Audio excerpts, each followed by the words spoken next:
annexed Crimea is supposed to be the place where foreigners don't go. And the Kazantip festival, the rave festival, since early 90s has been the most prominent rave festival in the post-Soviet space. At first, the locals were a bit shocked by youngsters coming to party hard. Yet later, the festival had become the steady revenue of funds for the locals, for whom the money they get are usually just during the tourist season.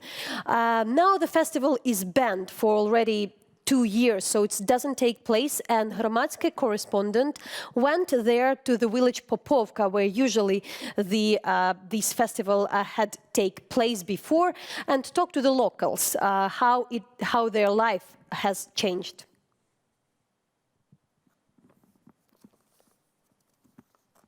Слухайте, а можна ще раз? Я дуже поспішала. Немає сенсу мені так старатися цю підводку робити такою дурною, і ніби це новини. Я зрозуміла, що я поспішаю, помиляюся, і це нікому не треба. Да. Просто спокійніше.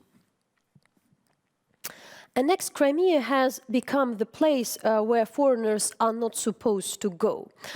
The Kazantip Rave Festival used to be the most famous rave festival in post-Soviet space since early 90s. Yet it had been banned after the annexation. At first, the locals were shocked by the youngsters coming to party very hard, but then the money they were earning were really helpful for them, as usually people get steady revenue just during the tourist season. And our own Hromadske correspondents had traveled to Crimea, and in particular to the village of Popovka, where this festival had taken place during the last years, and talked to the locals. Do they miss that festival and how their life is changed?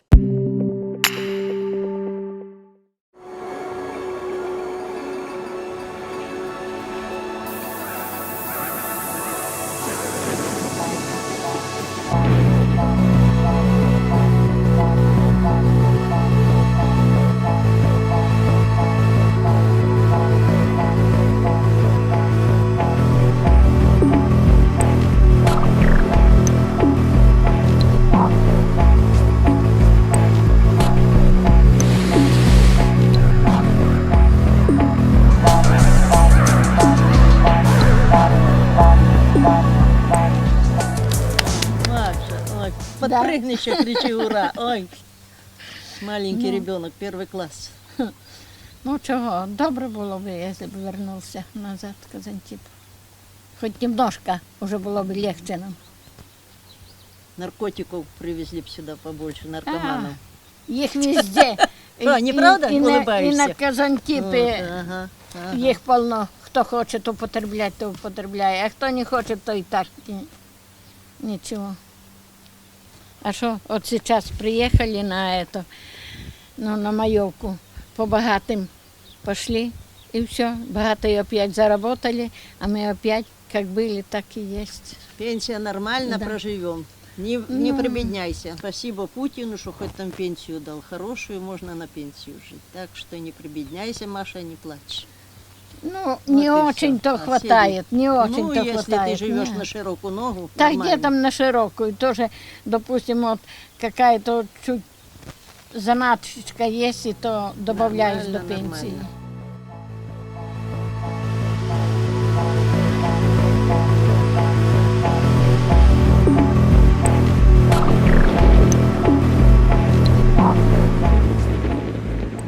Я сам недалеко здесь живу, но суть в том, что, я же говорю, люди только на отдыхающих жили. Да, когда только возрождался Казантип, жалобы шли от местных. Музыка, потому что, ну, здесь пожилые все. Потом все почувствовали, когда что, есть заработок какой-то хоть. И тогда уже все, успокоились. А сейчас, наоборот, жалуются, что его нету, понимаете как?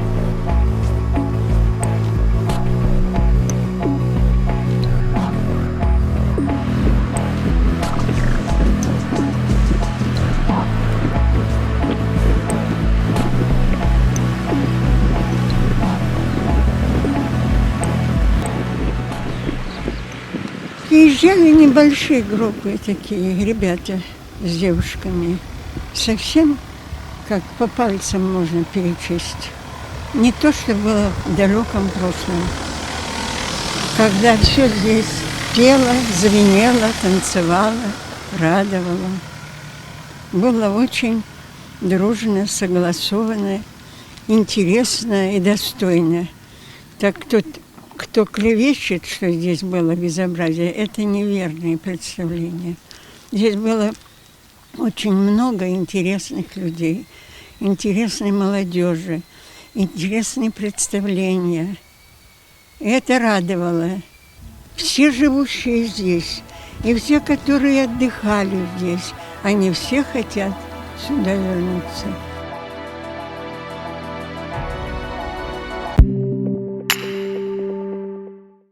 And we have as our guest Tanya Cooper, who is Ukraine's researcher at Human Rights Watch. And she has just come back from Crimea, where Human Rights Watch has the rare visit to the Annexed peninsula. So, Tanya, welcome. And what are the major findings? And it's rather rare occasions where you were able to work. Yes, thanks for having me. It's true that Human Rights Watch hasn't been to Crimea since 2015, and it was time for us to go back there. We monitored the situation, we documented what was happening there throughout these years, but we did not go to Crimea for a while. And of course, what we found wasn't surprising. We have, since the occupation in 2014, we have been talking about massive human rights violations in Crimea, and the human rights crisis that was provoked by Russia's occupation of the peninsula continues for many people. So if we go in details, because generally we, of course, understand the peculiarity of the annexed territories there, that the international organizations, compared to the occupied Donbass, can't work, like, for instance, the UN or the others, to be there legally. So really, what are the major points to address after your visit? What would be the case? Well, Russia is an occupying power, and the de facto Crimean authorities should really address the existing human rights violations. And they were produced. What are they? And they were produced by this very fast, very swift, forcible requirement for Crimean residents to apply and to have Russian passports.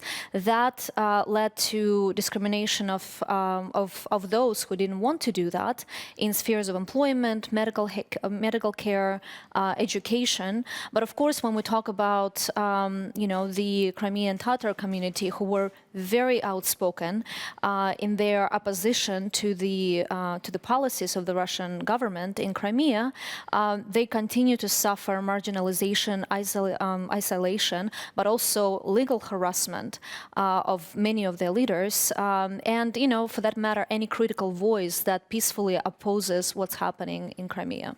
So let's just really talk about those numerous cases. So, for instance, in Crimean Tatars, Hromadske regularly report on for instance, the cases of the Hizb-ut-Tahrir, so-called allegations of the terrorism, where a lot of people are detained for a while, and their families are in drastic situation. But there are the accusation of the extremism and terrorism. This is one part of the story. But really, what are the major things if we speak about general on the Crimean Tatar community? Well, the community lost its representative body, Majlis, which is now an extremist organization in Russia and Crimea. And what this means practically is that not only the community that fought for their rights for so long, and with a lot of determination, with a lot of courage, lost voice, they also, anyone, leaders, members of the Majlis are effectively outside the law. They are effectively all extremists, criminals, in the eyes of the legal system of Russia, just because they want to preserve their involvement with Majlis. But obviously, if you were there would be people saying, like, we've voted for that, we were supporting Russia. That's always the case, which is brought by some of the foreign reporters which are coming, and by the Russian state journalists who are saying that, you don't have the real conflict, and some of the people are satisfied. What have you seen? Well, I mean,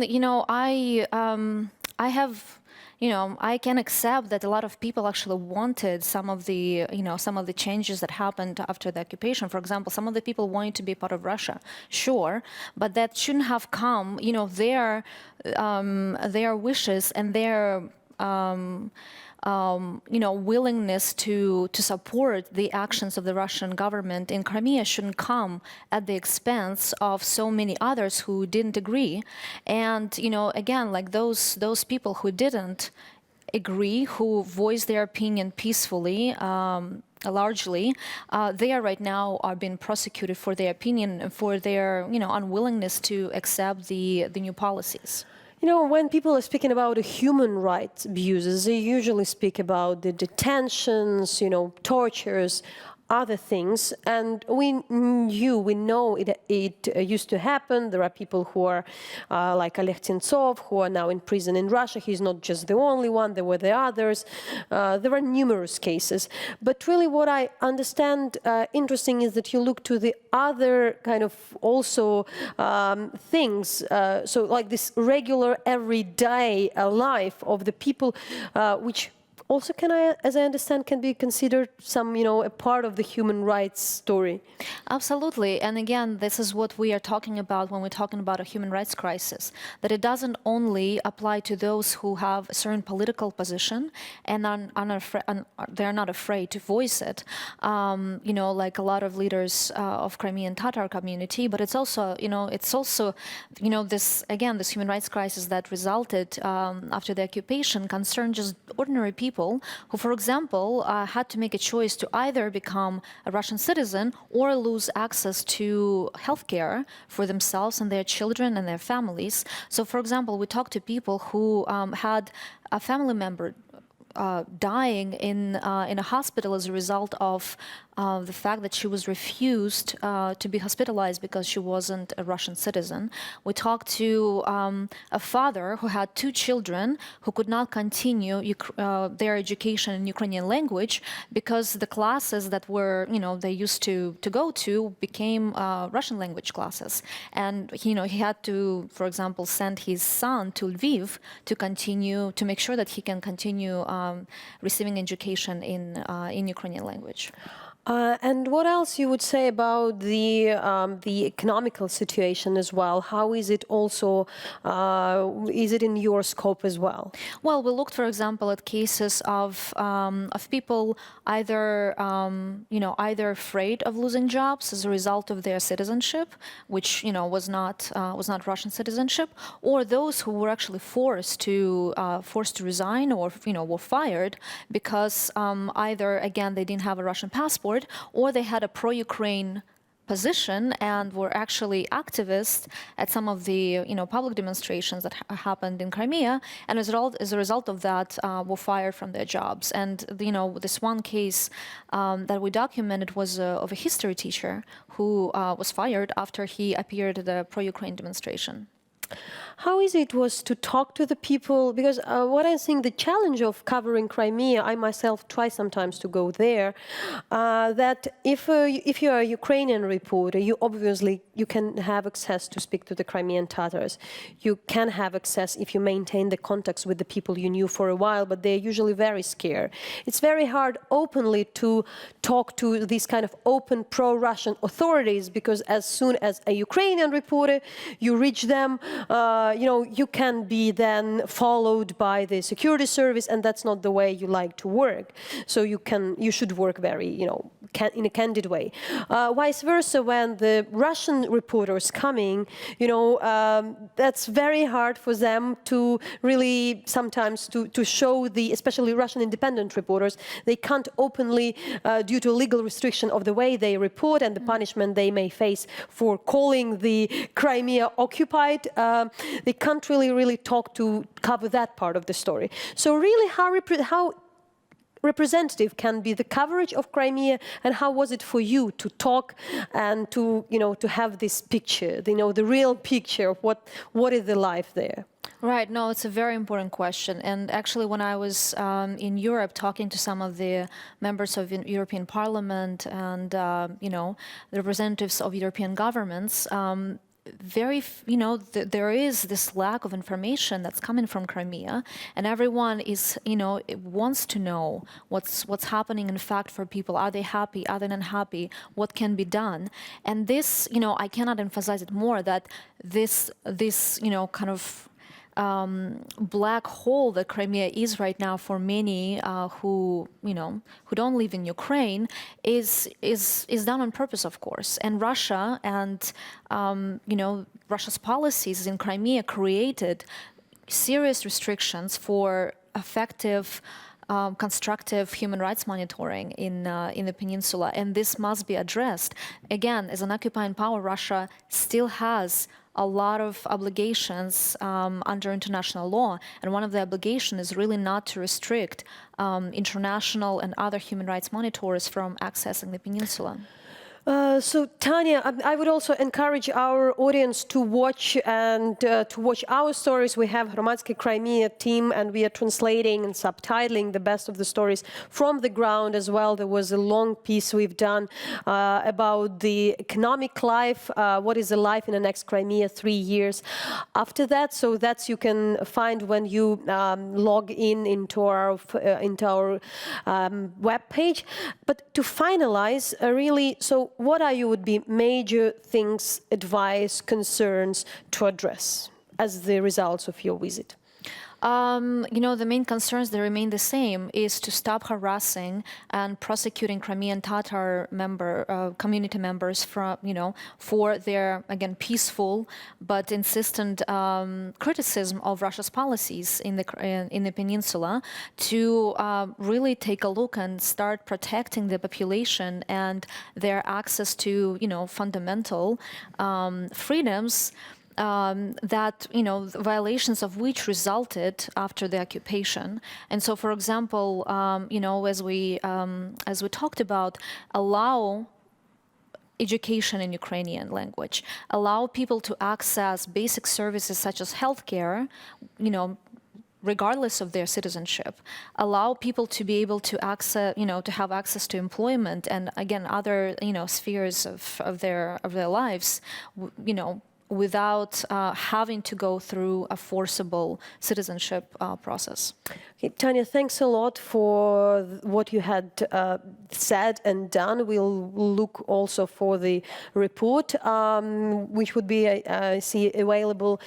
And for that, I'd like also to draw your attention to the interview we've made with Elmira Ablalimova, who is the wife of the deputy head of the Crimean Tatar Mejlis, Ahtem Chiygoz, who is already arrested for more than 2 years with a false accusation of creating the public disruption, while there is a video which is confirming that he was doing actually the opposite at the moment of the annexation, trying to calm down the people.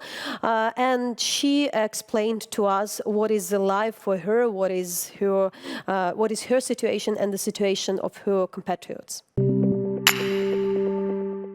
Невозможно было это все понять, что вот в это... It is impossible to understand how this could happen at this time, in our time, that this could happen to us, before our eyes.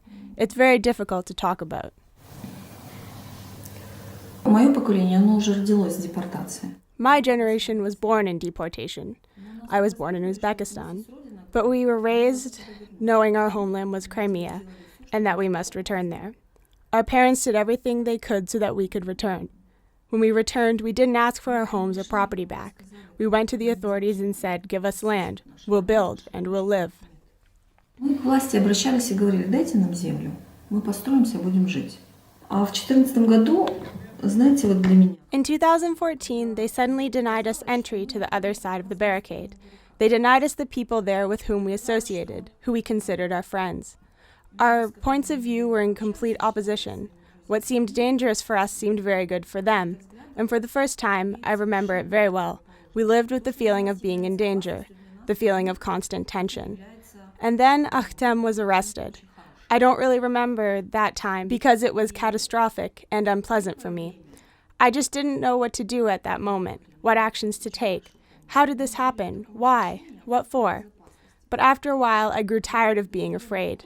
Now we live and are very conscious of the fact that we didn't steal anything from anyone. We are living on our land, and moreover, we have the right to live on this land. И мы боремся за это право жить на этой земле. Еще больнее видеть какие-то сумасшедшие. It's even more painful to see these crazy plans that individual politicians are working on, saying that Crimea should be leased to Russia for 50 years, 100 years, and so on and so forth. They are strongly provoking us, and that's why I just want to scream and say we are not serfs to be put up for rent. We are the owners of this land, and we should be able to decide this question the way we want. Ask us. But we also understand that Ukraine is going through hardships because there is a war in the east. People are being killed.